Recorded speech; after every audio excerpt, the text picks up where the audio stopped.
Dude, Elise Willems. Hold on. Beyond Eyes. Elise Willems. Getting Elise called Willems out. and Ian Hinks. Favorite game. I've already, I saw Incoming. it. I played it. Start again.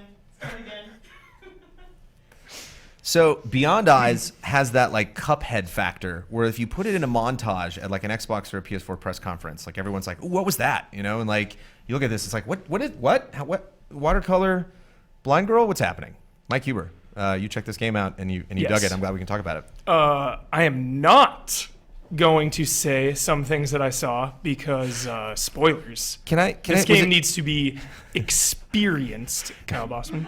Is it too much to ask for to not shout? Like I thought Beyond Eyes might be the one. No. It's like okay, No. that was the point. I'm like, This- let's start with Beyond Eyes, so then we can get to Deus Ex, and then we can scream. This was the most refreshing game I've seen in years. This blew me away. I had so much emotions during this presentation. The developer, it started as a one-person developer. She worked on it for 3.5 years. Passion project. Eventually got picked up by the team that makes Worms. Ironically, yeah, and Xbox, and so they really pushed for this game. Oh yeah, Team 17. Team 17, exactly. So she has a team now, and she like moved across countries. She lived in Norway. Now she lives in England to see this game through. It begins with a girl that loses her sight due to a tragic accident. I'm going to try to avoid spoilers because Out of respect. I'm not even playing this game. There was a moment during the demonstration where I just got chills down my entire body and like just thought to myself, whoa, it's like Journey style moments. I kept going back to Journey. Just that emotional impact. So when she approaches different areas, in the beginning, she's home, okay, and she befriends a cat. It's her first friend. She goes blind and she goes into seclusion for years. She just loses all confidence, gets super depressed, only plays in the backyard, and it's a familiar place. So every time she's in the backyard, you know, she's comfortable. When you walk closer to something, her sound and feel of the ground kind of fill in what it is. And they play on that significantly later in the game. An example that isn't too spoilery, she hears water. In the beginning of the game, there's a fountain in her house. So when you're walking towards the sound of water, it's the fountain. But when she gets closer, it turns into a drainage sewer pipe. That's actually what it is.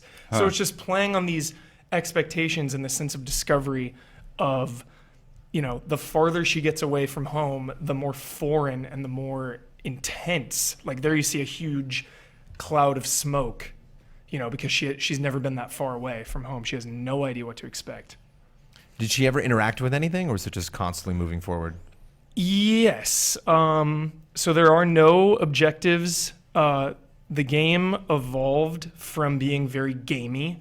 That's what it was originally. There was a lot of gamey stuff, and she said it just wasn't working, so they took it all out, and now it's kind of like a No Man's Sky. Like I kept thinking about that too. Well, you know what? It's the thing that it's struck me because at first I was, you know, very much just thinking about like, okay, what does Beyond Eyes mean, whatever. But like looking at it in a way, it reminds me of Unfinished Swan. Mm-hmm. I thought of that too. Unfinished Swan, absolutely.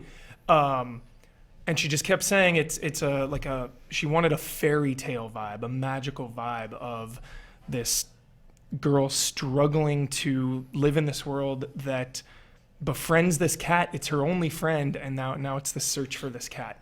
You know what you're making me realize is that with video games, we can inhabit the role of anyone. Anything. Anything. That's why it was so incredible. It was just unlike anything I'd ever seen. I could compare it to No Man's Sky and Unfinished Swan and Journey, but I was just, you know, after seeing so many demos of, you know, shoot people in face with gun. Yeah. This was the end of my day, and I was blown away. And she was so passionate about this game. The person we usually take control of is generally male, generally white. Yes. Probably with a short haircut, maybe bald, and is violent. Yeah. You know? Yeah. Like 90% of the things. That's not an exaggeration. Yeah. And this is incredible. This is the type of thing that only games can do. Yeah. Yeah, I was just thinking that, like, if you watch, I've seen like some pretty dramatic movies, like, like you and I love the horror genre, and it's like you watch some terrible things happen on television and film. You can still just kind of sit back and eat popcorn and watch it happen.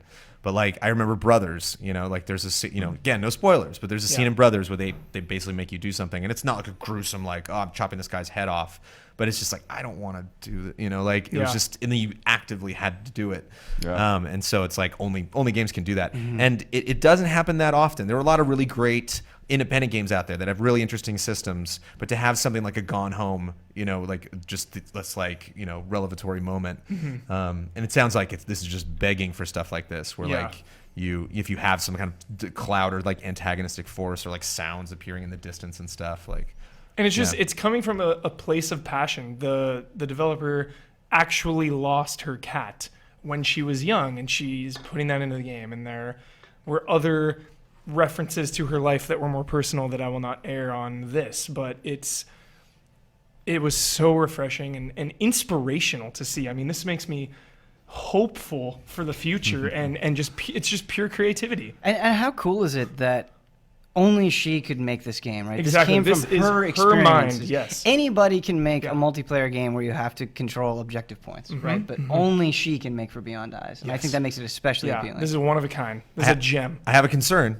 I have one concern, that it's super short. That would suck. How long would you, Ben? How long would you prefer this game to be?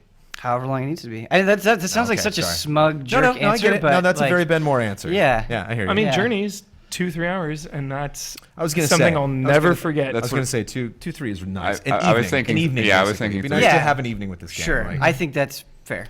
I think Brothers was the same thing. I think it ended up being like 2 evenings. It's like Yeah, I think a that's Saturday about 5. afternoon into the evening. But Man. And then there were things when it was like right there, it's raining, so she loses her way more easily. Everything that she's kind of taken in fades away, and it makes her more disoriented because of the way sound and feel, guide her through her path. So it progressively ramps up. And because it's attached to something like ID, do they have a release date? Like, does it have a locked schedule or? Summer Oh, okay, cool. coming up. Cool. Yeah, It's summer. it's summer. That's very That's cool. close. Yeah. That's cool. Yeah, I think this one's gonna hit right in the gut. I think they're setting up Yeah. for some brutality It was to emotional. our hearts. Brandon Jones, I'm actually super happy that you keep bringing up Brothers, because every single time you do, I'm reminded how much I love that game. Like, everybody should check out Brothers. There are some And Brothers is is one of those games that like Ryan Stevens, would be like, you have to play this game, and I was like, okay, and then played it, and like, yep, he was right. Well, thank you for checking it out. It sounds like you'll either review it or play it again at a later date. Let us know. Cool. Thanks, Hubes. Get this from me. That was a good one. That was good. You're ready for it, Ian. You and Elise. 10 out of 10. Wrap it Yeah, up. I had the opportunity to play it at GDC. I really liked it a lot. Yeah. I Oh liked my it a lot. gosh. I want Ian's review to just be more emotional Yeah. than The Last of Us. I wish I hadn't seen some Feelings. things, because I wasn't even playing and it was out of context. Oh yeah. And when they happened, it was just, oh my gosh. It is an honor and a privilege to be able to come to E3 to check out these games Yeah. well before they release, and to Yeah. have these developers Yeah. like pour out their hearts to you. But there have been, I think, 2 times today where it's like, I wish I was in a dark Yeah. room by myself Yeah. playing this. Yeah. Like, I can't fully Yeah. appreciate what you're trying to show me because there's too much going on.